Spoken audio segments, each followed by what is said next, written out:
Most Americans have spent their pandemic money, and now they've run through savings.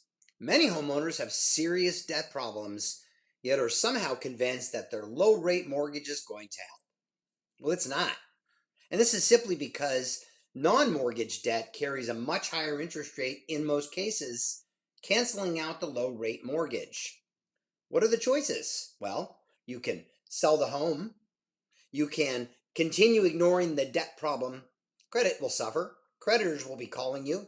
And future credit purchases, including mortgage, will suffer. Or do you do a cash out refinance loan to consolidate debt?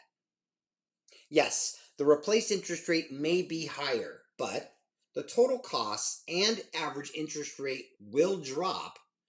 Credit will be restored.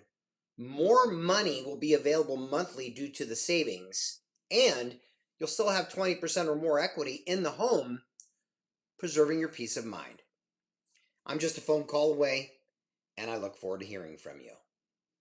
The base mortgage rate is 6.89%, a decrease of 0.06% from last week. Of course, base refers to the available starting rate before borrower-specific pricing adjustments are applied, and that just means we all have slightly different rates based upon our qualifying factors. In 2008, Fannie Mae and Freddie Mac were experiencing rising defaults, the real estate market was deteriorating, homes were being foreclosed upon, and GSE stock was plummeting. Something needed to be done to save housing. So, the conservatorship was born as a short-term safe haven, and it worked because they became profitable again. But 15 years is enough, and it's time for them to be removed from the government's stronghold and allow the mortgage market to thrive once again. This may be a long road, but if successful, the mortgage market will surely remove trillions of liabilities from government balance sheets, creating a competitive and innovative product and pricing model, and reducing government control and involvement in housing. Our new Treasury Secretary, Scott Bessent, stated that he'd like to concentrate on short-term Treasury maturities. And because we know rates will decline, locking in at a lower fixed rate would make some sense. Janet Yellen did something similar, which was totally effective, but then she picked incorrectly, causing rates to move in the wrong direction long term. Tariffs are all the talk right now, with Canada, Mexico, and China being put on blast.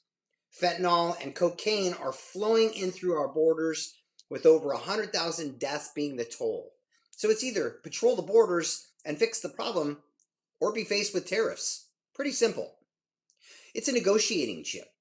There are definitely fear of negative consequences, of course, if tariffs are imposed, but I think we can agree that the upside of securing our borders, fixing the drug epidemic, and making our country safer again is a much higher priority than the cost of goods and services, at least in the short term.